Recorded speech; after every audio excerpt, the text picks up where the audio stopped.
kabar? Kita berjumpa lagi di pembelajaran pendidikan agama Kristen. Saat ini kita memasuki bab 5, masih di wujud ibadah. Kita akan membahas pertemuan di bab ini yang terakhir.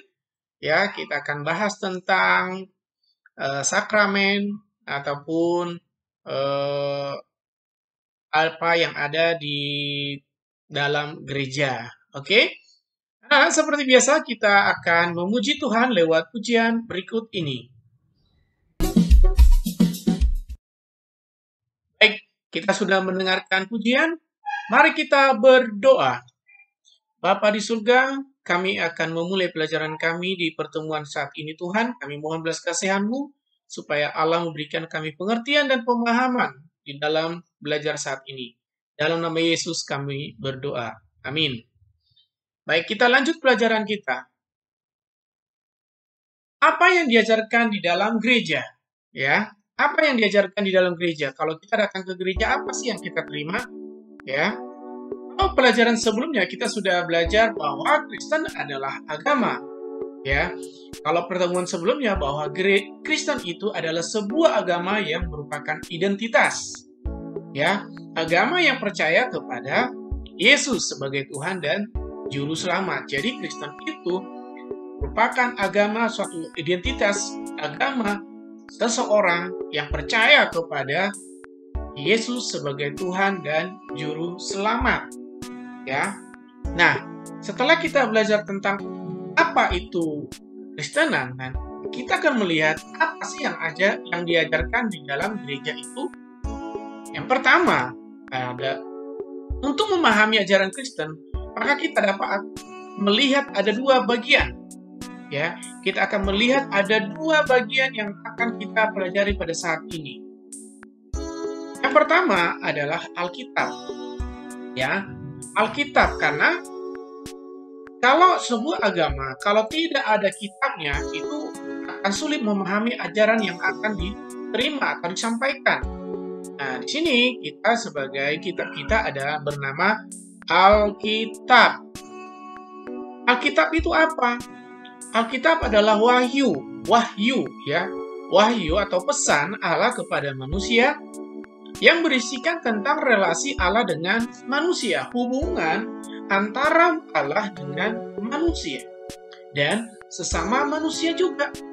Itu yang disebut dengan salib ya, hubungan manusia atau Allah dengan manusia dan sesama manusia ya, vertikal dan horizontal ya. Nah, itu yang berisikan apa yang ada di dalam Alkitab. Ya. Nah, Alkitab ditulis dengan jelas dan teratur dan sudah diuji dengan berbagai macam cara. Contohnya dari sejarahnya, apakah benar-benar ada yang terjadi ataupun arkeologinya. Apa yang arkeologinya itu maksudnya benda-benda yang mendukung dari Alkitab ini. Contohnya, apakah ada peninggalan-peninggalan sejarah dari Alkitab ini? Ada disimpan di Roma, ada di Italia, ada di Inggris, di negara-negara bagian yang menyimpan ini ada. Kitab Yesaya, ada kitab-kitab Mazmur, ada. Semua ada buktinya, walaupun mungkin tidak semua saat ini karena sudah mengalami pelapukan atau sudah hancur ya, tapi masih ada sisa-sisanya itu disimpan di dalam museum gereja ya, maupun muatan isinya ada ya. Jadi ini ditulis secara teratur, dan kalau kita membaca dari Kejadian sampai Wahyu, semua saling berkaitan ya, ada titik benang merahnya. Contohnya di dalam kitab Kejadian dijelaskan tentang penciptaan, nanti di kitab Keluaran pun ada hubungannya. Nah, contohnya kejatuhan manusia ke dalam dosa. Nah, Tuhan berkata bahwa akan ada yang akan datang untuk untuk kan hubungan manusia dengan Allah terputus. Sebagaimana supaya tersambung saya akan datang. Nah, itulah kelahiran Yesus sampai perjanjian baru, dan ada wahyu yang disampaikan di kitab Wahyu ya. Itu tentang Alkitab. Apalagi? Nah, bisa kita lihat ya. Penulisan Alkitab diilhami oleh Allah. Ya, jadi ketika para nabi atau para rasul menulis kitab itu, Allah memberikan inspirasi di dalam pikiran para penulis. Jadi bukan hasil karya otak manusia sendiri. Ya, Allah memberikan pengetahuan terhadap pemikiran manusia atau para rasul atau para nabi untuk menuliskan karya Allah. Contohnya, adakah orang yang hidup pada saat penciptaan langit dan bumi? Tidak ada. Tapi kenapa bisa ada tertulis? Siapa penulisnya? Contohnya, penulis kitab Kejadian, Keluaran, Imamat, Bilangan, Ulangan. Siapa? Musa, yang disebut kitab yang biasa disebut ini kitab Pentateuch, ya. Pentateuch, Kejadian, Keluaran, Imamat, Bilangan, Ulangan itu ya ditulis oleh Musa. Bagaimana cara Musa menulis itu? Orang Musa belum lahir pada saat itu, belum ada. Tapi ketika Musa menulis kitab itu, Allah memberikan pemahaman terhadap dia. Bagaimana pada mulanya Allah menciptakan langit dan bumi, dia tulis. Ya, bagaimana Allah berfirman, bagaimana kejatuhan Adam dan Hawa. Ya, apakah Adam sudah ada pada zaman Adam dan Hawa? Tidak ada. Tapi Musa bisa menulis itu. Ya. Nah, terus Alkitab itu murni dan asli, bahwa apa yang tertulis dalam kitab itu adalah benar sesuai dengan fakta dari peristiwa yang benar-benar terjadi. Walaupun ada orang berkata bahwa Alkitab kita dipalsukan. Ya, itu kan menurut mereka. Kalau kita tanya mana aslinya, mereka juga tidak bisa membuktikan mana aslinya. Ya. Jadi Alkitab kita itu murni dan asli, tidak ada tambahan dan tidak ada pengurangan, karena di dalam kitab Wahyu berkata, satu titik atau satu nota pun tidak boleh kita kurangi. Atas dasar apa ada yang mengatakan Alkitab kita dipalsukan? Tidak ada. Alkitab kita tidak ada. Contohnya ada yang berkata, karena di kitab Barnabas itu tidak diakui. Kitab Injil Barnabas itu nggak diakui itu. Itu karangan orang itu, ya. Jadi anak-anak, ini tentang Alkitab, ya. Contohnya bagaimana sih diilhami? Ya, contohnya begini. Ini ilustrasi bagaimana ketika para rasul atau para nabi menulis kitab itu diilhami oleh Roh Kudus. Jadi Roh Kudus itu sendiri memberikan pengetahuan, kemampuan untuk menulis, sehingga ketika kita membaca kitab itu, coba anak-anak baca, ada perasaan kita berbeda dengan ketika kita membaca sebuah buku atau novel. Ketika anak-anak membaca buku, cerita, biasa-biasa saja. Tapi kalau kita membaca Alkitab, berbeda dengan pemahaman kita. Kenapa? Ada isi itu diilhami oleh Roh Kudus. Ada kuasa Tuhan yang ada di dalam kitab itu. Bukan kertasnya, tapi isinya. Kalau kertas itu terbuat dari kertas. Alkitab itu terbuat dari kertas. Kertas dari mana? Dari kayu. Tapi isinya sebenarnya intinya adalah isi. Ya anak-anak ya, itu tentang Alkitab.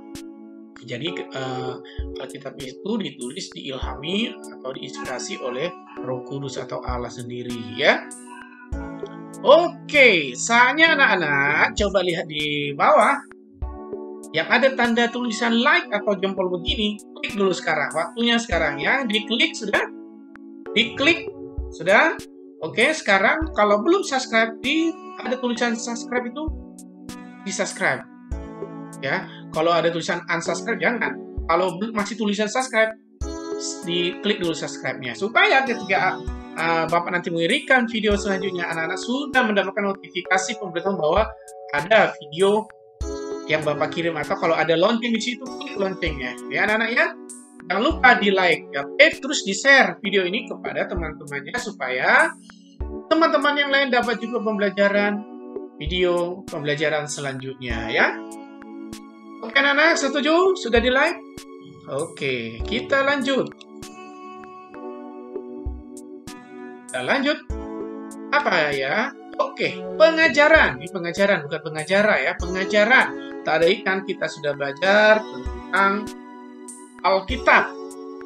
Sekarang, apa yang diajarkan di dalam gereja? 1. Pengakuan iman rasuli. Apa sih pengakuan iman rasuli itu? Pengakuan iman dalam bahasa Latin disebut credo atau Aku Percaya, disusun oleh ke-12 rasul setelah hari Pentakosta dan dilanjutkan pada pertemuan Konsili Nisea. Ya, kalau anak-anak masih di kelas 6, belum dijelaskan ini apa sih Konsili Nisea. Biasanya ini dibahas di SMP belum terlalu banyak, di SMA belum terlalu banyak, di perkuliahan ya, sekolah Alkitab, tentang Konsili Nisea apa yang terjadi, sehingga ada disebut Aku Percaya, pengakuan iman rasuli kepada Allah Bapa, Anak, dan Roh Kudus, yaitu ketiga yang esa, ya, yaitu Tuhan sendiri. Ya, ini pengakuan iman rasuli yang walaupun nanti di gereja Katolik ada berbeda sedikit, tapi intinya masih tetap ya pada Allah Bapa, Anak, dan Roh Kudus, yaitu ketiga yang esa, yaitu satu, yaitu Tuhan kita Allah Bapa, ya. Dan doa Bapa kami, ya. Doa adalah komunikasi kita dengan Tuhan. Yesus mengajarkan bagaimana cara berdoa yang benar. Anak-anak pasti sudah tahu apa itu doa Bapa kami, ya. Bahkan sangat hafal ketika anak-anak di sekolah, di gereja, bahkan di sekolah pun mungkin sudah dia untuk menghafal. Biasanya di kelas 6, kadang-kadang ada juga guru yang menguji praktek doa Bapa kami ini. Bahkan ada orang bisa doa Bapa kami, tapi kalau berdoa mau makan, mau tidur nggak bisa. Itu bingung ya. Doa Bapa kami dihafal. Ya, Bapa kami yang di surga, dikuduskan namamu, datanglah kerajaan, jadilah begitu ya. Tapi nggak apa-apa. Tapi harus kita belajar berdoa yang benar seperti yang diajarkan Tuhan Yesus. Intinya ada 3 di pengajaran doa Bapa kami ini. Nanti ada penjelasannya lagi di pelajaran selanjutnya, ya, tentang doa Bapa kami ini. Terus apalagi yang ada di pengajaran di gereja? Sakramen. Ya, sakramen itu apa? Yaitu kegiatan suci yang mengukuhkan, ya, yang mengesahkan iman seseorang. Dalam agama Kristen Protestan ada 2 sakramen, ya. Kalau di Katolik lebih dari 2, kalau tidak salah 7, ya, kalau tidak salah, ya. Tapi di dalam iman Kristen Protestan ada 2 sakramen. Sakramen apa saja? Kita akan melihat ya. 1, sakramen baptis. Apa itu? Yaitu baptis, ini bukan baptis ya. Baptis merupakan lambang bahwa manusia mati terhadap dosa dan dibangkitkan kembali dengan hidup baru. Ya, ini pun tergantung gereja masing-masing mengenai baptis ini. Ada yang diselam, ada yang dipercik, ada juga yang dibuat pakai lambang bendera, ya. Nah, benar atau tidak atau salah? Bapak tidak bisa mengatakan, oh ini benar, ini salah. Tidak bisa, karena Bapak bukan hakim, ya. Nah, tapi baptis ini merupakan lambang bahwa manusia tadi, yang manusia lama, mati dan dibangkitkan lewat kebangkitan Yesus Kristus. Contoh ya, kalau yang baptisan selam, ketika dia masuk ke air, ditenggelamkan artinya mati, ya. Ketika dia bangkit dari air itu, dia menandakan dia hidup baru, ya. Tapi ada gereja juga waktu dia masih kecil dibaptis. Nah, ada juga ketika udah besar, ada yang dilewat pakai bendera, tanda dia sudah lahir baru. Ya, tergantung gereja masing-masing memahaminya. Ya, oke, lanjut. Sakramen apa lagi? Yaitu perjamuan kudus. Artinya makan bersama dalam satu roti, yaitu tubuh Kristus sebagai tanda kesatuan dalam tubuh, ya, tubuh Kristus, ya, tubuh ini ya. Nah, perjamuan kudus ini mengingatkan kita tentang apa kematian Yesus di kayu salib untuk menebus dosa manusia. Biasanya gereja-gereja melakukan perjamuan itu dengan roti dan anggur. Ya, anggurnya biasanya tidak pakai alkohol. Ya, biasanya anggur yang diperas dengan roti yang tidak beragi. Ya, biasanya tergantung daerah masing-masing. Contohnya di dalam pedesaan tidak ada anggur, tidak ada roti, terus pakai apa? Ya, ada yang pakai Fanta, nggak apa-apa. Ada yang pakai air putih, ya nggak apa-apa. Kalau memang tidak ada, ngapain? Lakukanlah dengan apa yang ada, karena kita bisa menyesuaikan. Jangan dipaksa, kalau karena nggak ada roti dan anggur tidak jadi perjamuan, nggak bisa juga. Jadi apapun boleh dilakukan ya. Asal itu masih sejalan dengan iman kita kepada Tuhan Yesus ya, lewat perjamuan kudus. Nah, selanjutnya apa lagi? Tahun liturgi. Tahun liturgi yaitu perayaan karya penyelamatan Tuhan di dalam Kristus yang di dalamnya dalam 1 tahun yang dibagi menjadi 2. Ya, berarti dirayakan di dalam 1 tahun. Berarti 12 bulan. Tapi dibagi 2. Apa itu? Pertama, kelahiran. Ya. Mengenai kelahiran ini dirayakan 4 minggu masa Advent dan 2 minggu masa Natal. Biasanya kalau kita datang ke gereja, di tata liturgi ibadah itu atau di kertas atau di tulisan di tembok atau apa itu ada tulisan minggu pertama Advent, minggu masa Natal, minggu pertama masa Natal biasanya ada, minggu ketiga Advent ada, ya. Itu memasuki masa Natal ya, kelahiran Yesus itu. Yang kedua, kebangkitan Yesus dari kematian. Nah, minggu masa Prapaskah berarti sebelum perayaan Paskah ya. 7 minggu masa Paskah. Setelah Paskah 7 minggu dirayakan ya. Inilah tahun liturgi yang dilakukan oleh gereja-gereja. Ya, ada juga gereja tidak menuliskan seperti itu. Ibadah ya sesuai dengan liturgi ya. Kebiasaan masing-masing, tapi ada juga berurutan. Oh, ini harus ini begini urutannya itu ada ya. Tidak ada yang salah, semuanya benar. Karena apa? Itu semuanya untuk kemuliaan nama Tuhan ya. Nama Tuhan dimuliakan lewat ibadah kita, lewat pengajaran yang dilakukan di gereja. Maka mulai kita membaca Alkitab kita ya, Kejadian sampai Wahyu. Makanya murid-murid Bapak selalu mengatakan tetap baca Alkitab. Sampai kapan Pak? Abang sampai lulus? Tidak. Sampai Tuhan memanggil ya. Ya anak-anak ya. Oke, ini sudah muncul berarti sampai di sini dulu pembelajaran kita. Ini Tuhan Yesus memberkati. Shalom.